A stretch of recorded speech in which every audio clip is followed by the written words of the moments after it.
Hi friends, welcome to biology for DSC intermediate first year zoology first unit జీవ ప్రపంచ వైవిధ్యం.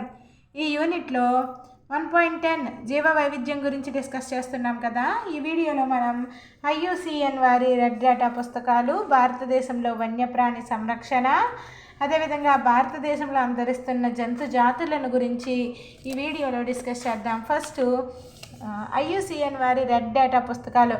జాతుల సంరక్షణ స్థాయి, కన్జర్వేషన్ స్టేటస్, ప్రామాణికతను నిర్ణయించే అధికారం international union for the conservation of nature and natural resources.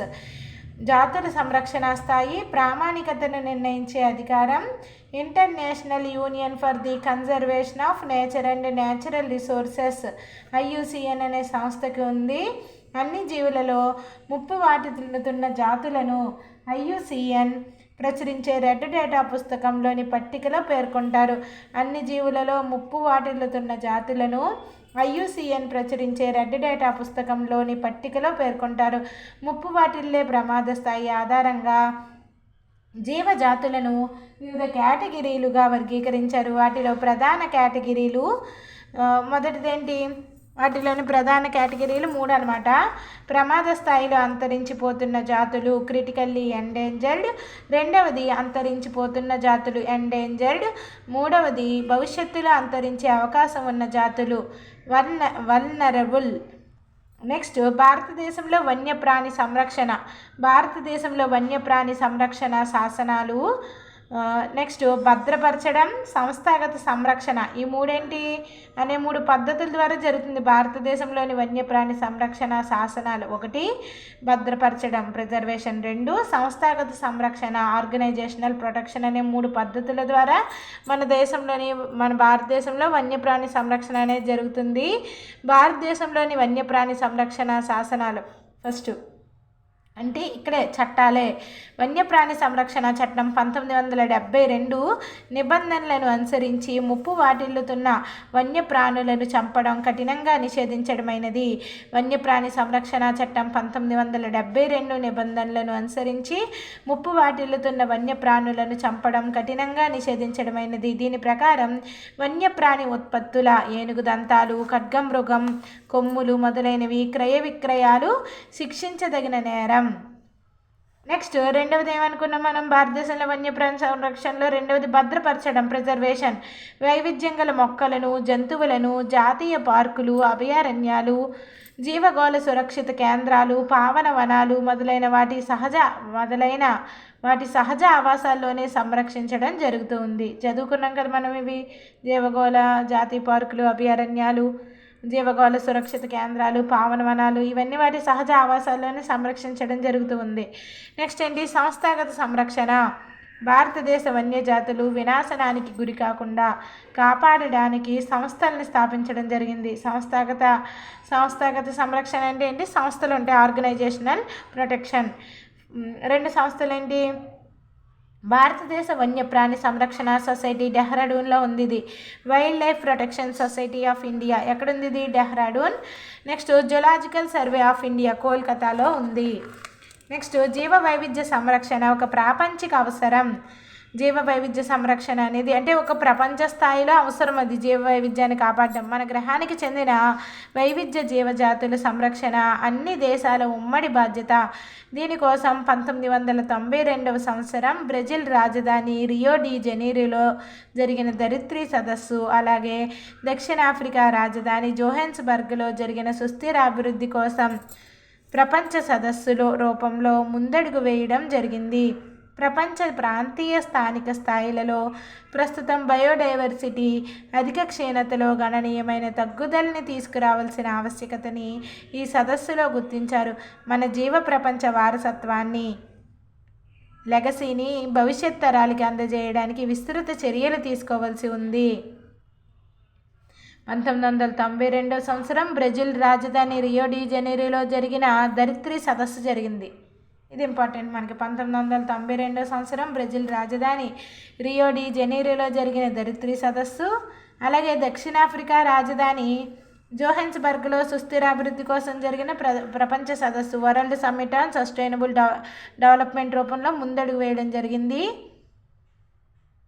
ప్రపంచ ప్రాంతీయ స్థానిక స్థాయిల్లో ప్రస్తుత బయోడైవర్సిటీ అధిక క్షీణతలో గణనీయమైన తగ్గుదలని తీసుకురావాల్సిన ఆవశ్యకతని ఈ సదస్సుల్లో గుర్తించారు. మన జీవ ప్రపంచ వారసత్వాన్ని భవిష్యత్ తరాలకు అందజేయడానికి విస్తృత చర్యలు తీసుకోవాల్సి ఉంది. నెక్స్ట్, భారతదేశంలో అంతరించిపోతున్న జంతు జాతులను గురించి చూద్దాం. ఆసియా సింహం, ది ఆసియన్ లయన్ యొక్క శాస్త్రీయనామం ఏంటి? పాంథీరా లియోపెర్సికా. ఆసియా సింహం యొక్క శాస్త్రీయనామం పాంథీరా లియోపెర్సికా. కృష్ణ జింక, the black buck, శాస్త్రీయనామం antelope సెర్వికాప్రా. Krishna జింక ఆంధ్రప్రదేశ్ యొక్క రాష్ట్ర మృగం. ఇది ఆంధ్రప్రదేశ్ రాష్ట్ర మృగం కృష్ణ జింక, యాంటిలోప్ సెర్వికాప్రా. నెక్స్ట్, ఎర్ర పాండా, రెడ్ పాండా, ఎల్యూరస్ ఆక్రాసియస్. రెడ్ పాండా యొక్క శాస్త్రనామం ఏంటి? ఎల్యూరస్ ఆక్రాసియస్. సింహతోక కోతి, మెకాకా సెలైనస్. పెద్ద పులి, భారత జాతీయ మృగం ఏంటి? పెద్ద పులి, పాంథీరా టైగ్రిస్. నెక్స్ట్, కాశ్మీరీ దుప్పి, సర్వస్ ఎలఫస్ హంగులు. కాశ్మీరీ స్టాగ్ యొక్క శాస్త్రీయనామం ఏంటి? సర్వస్ ఎలిఫస్ హంగులు.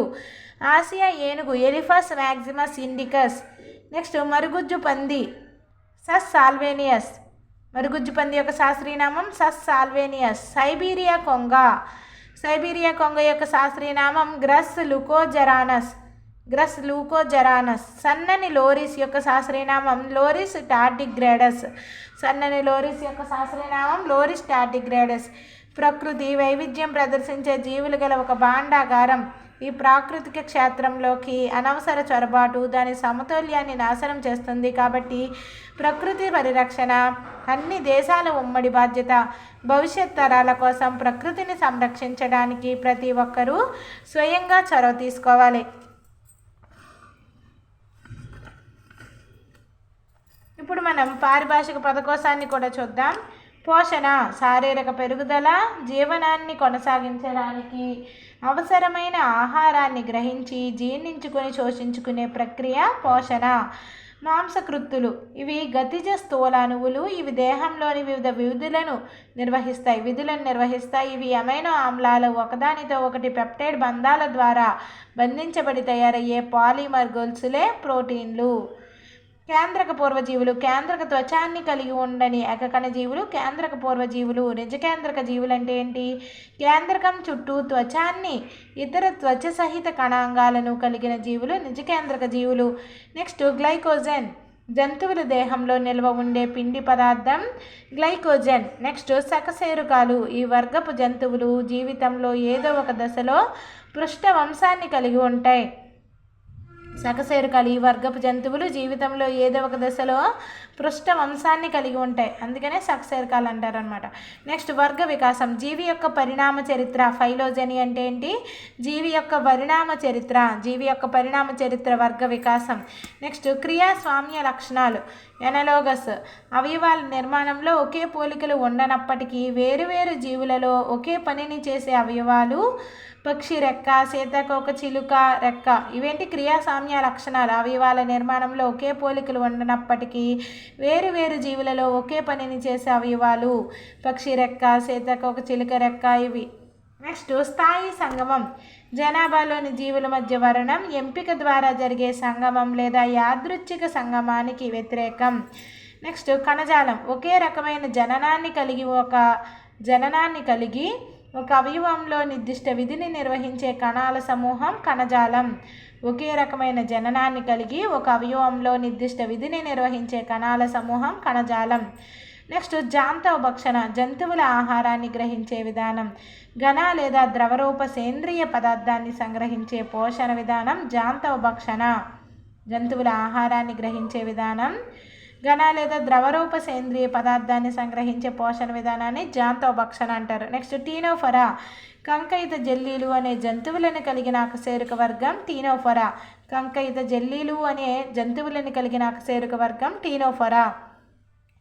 నెక్స్ట్, సర్పిల విదలనం, దీనిలో విదలన తలం సంయుక్త బీజపు ధ్రువ అక్షానికి ఏటవాలుగా ఉంటుంది. ఈ లక్షణం ప్రోటోస్టోమియా జీవుల యొక్క ప్రత్యేక లక్షణం.